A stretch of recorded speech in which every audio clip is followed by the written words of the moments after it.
Hola, seguimos entonces en esta quinta semana del núcleo, enfrentándonos al desafío de la auto y la coevaluación del equipo de trabajo. En este caso entonces abordamos en esta presentación más de esos conceptos asociados a la década de los 80, que es en la que nos vamos moviendo durante esta semana en la medida en que vamos abordando la nave y viendo cómo la teoría del pensamiento administrativo nos va nutriendo este momento tan importante de análisis y de entender el relacionamiento fruto del análisis que hizo Deming de calidad y el auge japonés, de la industria japonesa, y a partir de eso la teoría Z de Ouchi y el enfoque en la cultura organizacional, como veíamos de, pues de Deal, de Kennedy y de varios autores pues que hemos abordado a lo largo de esta década de los 80. También abordamos la teoría de stakeholders, abordamos algunos de los procesos de innovación de los que planteaba Roy Roswell desde los 50 hasta los 80. Y ahora nos encontramos entonces viendo cómo también en los 80 se plantea pues, estos dos enfoques que son la cadena de valor y los sistemas nacionales de innovación. Muy interesante entender la cadena de valor porque seguimos pues digamos en ese lenguaje de la competitividad y ahora que ustedes están en la auto y la coevaluación, pues muy interesante entender pues cómo se dan los fenómenos de desarrollo de los productos, de las entregas que ustedes tienen que hacer, cómo son esos procesos, cómo se establecen, cómo se generan. Y en ese caso, para hacer ese análisis, pues Michael Porter proponía en 1984 lo que denominó la cadena de valor para el desarrollo de la ventaja competitiva. Hablar de la cadena de valor es hablar de una herramienta que le permite hacer un análisis interno de la empresa, es decir, muy apropiada, por ejemplo, también para hacer el análisis interno del equipo, que permite distribuir las actividades de la empresa como eslabones de una cadena, seguramente ustedes así lo hacen también, y el propósito es identificar cómo cada actividad o cada eslabón agrega valor pues al bien o al servicio. En el caso de ustedes, se preguntarán entonces cuando se dividen las actividades, cuáles actividades agregan más valor a las entregas que hacen. Entonces él habla de que las empresas tienen pues unas actividades primarias, en este caso pues hablamos de la logística interna, de la operación, de la logística externa, del marketing y del servicio. Piensen pues que el contexto de esta cadena de valores es los 80s,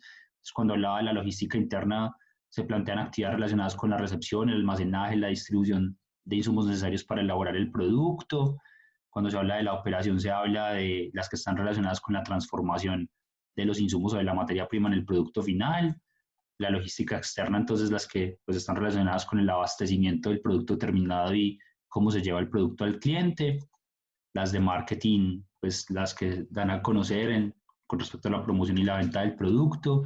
Y la de servicio, que es entonces las que están relacionadas con lo que hace complementario el momento de que el cliente ya ha instalado, reparado o necesita mantenimiento para el producto. Entonces, mire que acá ustedes pueden asociar a, pues, como las actividades principales que ustedes desarrollan como equipo y cuáles son las actividades de soporte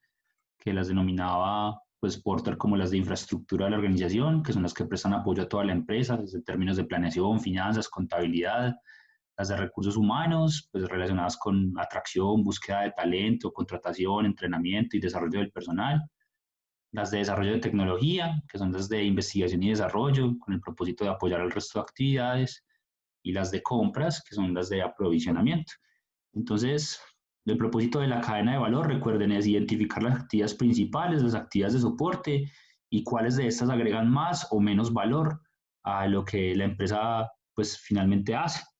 En ese sentido, pues es funcional para ustedes en esta década de los 80 hacer revisión para su auto y coevaluación, cómo se están ustedes alineando en el desarrollo de las actividades y cuáles agregan más y cuáles menos valor.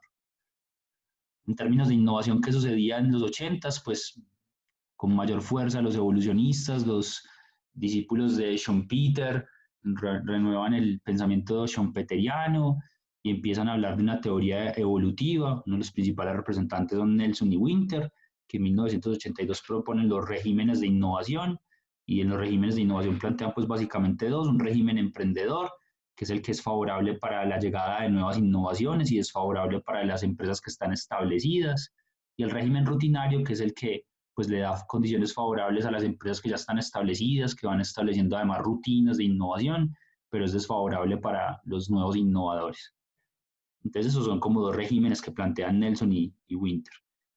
Al analizar las empresas desde un modelo evolutivo, tanto las reglas como las técnicas de decisión son simplemente consideradas patrones de comportamiento o rutinas. O sea, piensen que la manera como ven desde una perspectiva de la innovación evolucionista las empresas es que todos son rutinas o patrones de comportamiento.